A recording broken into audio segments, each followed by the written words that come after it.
Сәлем достар, сіздермен бүгін өте пайдалы, өте жеңіл, жасалу жолы өте оңай, кез келген жиындарға қойсаңыз дастарханыңыздың сәні болатын салат жасаймыз.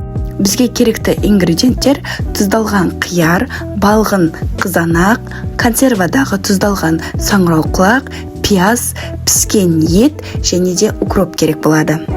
Ең алдымен тұздалған қиярымызды ірілеу көлемде қиғашынан турап аламыз.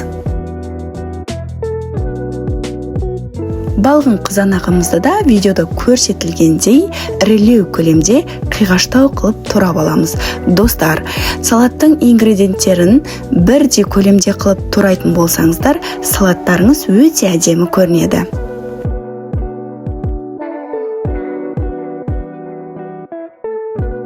Алдын ала піскен етімізді де видеода көрсетілгендей етіп, сәл ірілеу қылып турап аламыз. Сиыр еті және де жылқы етін пайдалансаңыздар болады.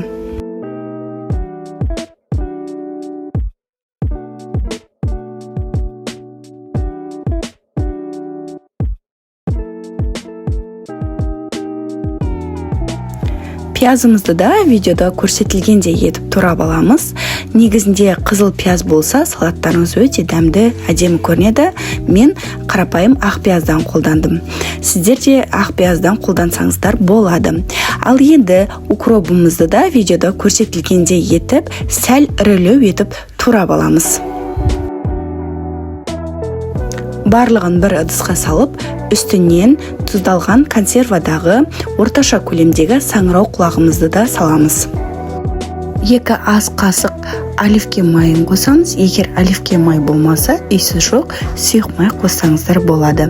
Татымына қарай тоз бұрыш қосамыз.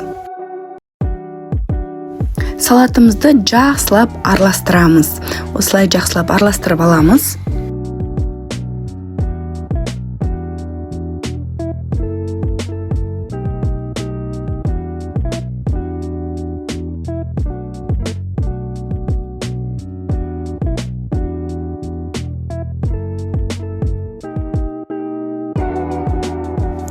Дайын болған салатымызды тәрелкеге саламыз.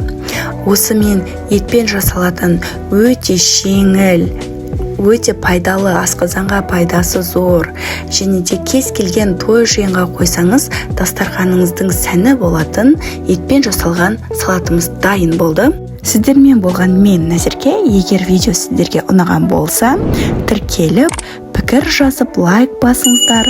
Алдағы уақытта көптеген рецепттермен бөлісетін боламын. Қазақша контентті қолдаңыздар, достар.